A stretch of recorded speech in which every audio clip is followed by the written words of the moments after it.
আজকের দুটো তরকারি খুব মজার, সত্যিই খুব অসাধারণ। হ্যালো এভরিওয়ান, আসসালামু আলাইকুম, welcome back to my channel.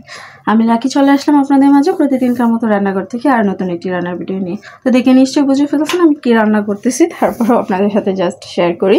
আমি আজকে মুগ ডাল দিয়ে রুই মাছের মাথা লেজ রান্না করব। আসলে মুগ ডাল মানেই অনেক ফেভারিট একটা খাবার। আমার কাছে মুগ ডাল খুব ভালো লাগে। মসুরির ডালের চেয়ে মুগ ডাল খুব ভালো লাগে, কারণ মসুরির ডালে অ্যালার্জি থাকে, মুগ ডালে মোটামুটি কম।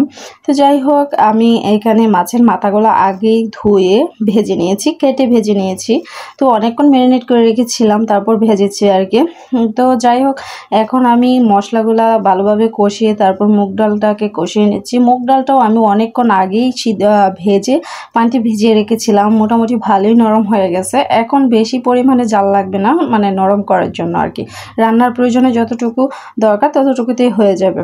তো যাই হোক, আমি এইদিকে মুগ ডালটা বসিয়ে দিলাম। দেখতেই পারতেছেন খুব মজার একটা খাবার, সত্যি খুব অসাধারণ একটা খাবার, খুব ভালো লাগে। কয়েকদিন পরে পরেই ট্রাই করি মাছের মাথা আর লেজ দিয়ে খাওয়ার জন্য। এটা যে কোনো মাছের মাথা এবং লেজ দিয়ে খাওয়া যায়।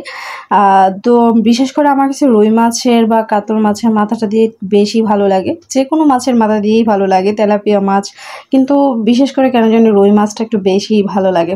তো যাই হোক, অলরেডি আমার রান্না প্রায় কাছে হয়ে গেছে। এখন একটু পানিটা শুকিয়ে গেলে নামিয়ে নিব। আবার একটু পরে হালকা পরিমাণে পানি রাখবো, বেশি কমিয়ে ফেললে আবার একেবারেই ঠান্ডা হওয়ার পর পানিটা বেশি টেনে ফেলবে।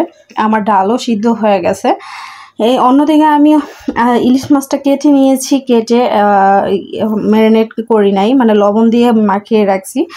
কারণ ইলিশ মাছ সাধারণত ভেজে খাওয়ার চেয়ে মানে না ভাজলেই ভালো লাগে আর কি। তো মাঝে মাঝে ভেজে খাই, ভাজাটাও ভালো লাগে, একেবারে ভাত দিয়ে ভাজাটা খেতে ভালো লাগে। আর রান্না করতে গেলে ভাজাটা ছাড়া এভাবেই ভালো লাগে আর কি। কাঁচা মাছটাকে একটু বেশি ভালো লাগে, যত মশলা কম দেওয়া যায় ততই ভালো লাগে, ফ্লেভারটাও ভালো থাকে আর কি। তো যাই হোক, আমার কাছে খুব ভালো লাগে। ইলিশ মাছ পছন্দ করে না এমন কোনো মানুষ নেই, কিন্তু ইদানিং এত পরিমাণে অ্যালার্জি বেড়ে গেছে বাচ্চা কাচ্চা সহ সবারই, কিন্তু এই মাছগুলো এখন আর খাওয়া যায় না, খুব কমই ফেলছি সত্যি। তাছাড়া তো ইলিশ মাছের দাম ধরা ছোঁয়ার বাইরে, আমরা সবাই জানি সাধারণ মানুষ খুব খেতে পারে না তেমন। তো আজকের এই ঝোলটা আমার খুব অসাধারণ হয়েছিল। টমেটো আর আলু দিয়ে, হালকা আলু দিয়ে রান্না করেছিলাম, অল্প পরিমাণে ঝোল রেখেছিলাম। এই ঝোলটা খেতে যে কি মজা লাগছিল, মাছ তো জাস্ট ওয়াও লাগছে, সাথে ঝোলটাও অনেক ভালো লাগছে। এই তো অন্যদিকে আমি বিকালের নাস্তার জন্য হালকা পাতলা কিছু পিঠা বানাচ্ছি আর কি, চিতই পিঠা। তো আমার অল্প পরিমাণে গুড়ি ছিল, এই অল্প পরিমাণে গুড়ি কি করব ভাবতেছিলাম যে ফালিয়ে দেবো, তাই ফেলে না দিয়েই পিঠাগুলো বানিয়ে নিচ্ছি। গরম গরম খেলে ভালো লাগবে, শুটকি ভর্তা বা মুগ ডাল দিয়েও খেলে ভালো লাগবে, সেই চিন্তাধারা থেকে আমি পিঠাগুলো বানিয়ে নিচ্ছিলাম আর কি। তো আজ এই পর্যন্তই, সবাই ভালো থাকবেন, সুস্থ থাকবেন, আল্লাহ হাফেজ।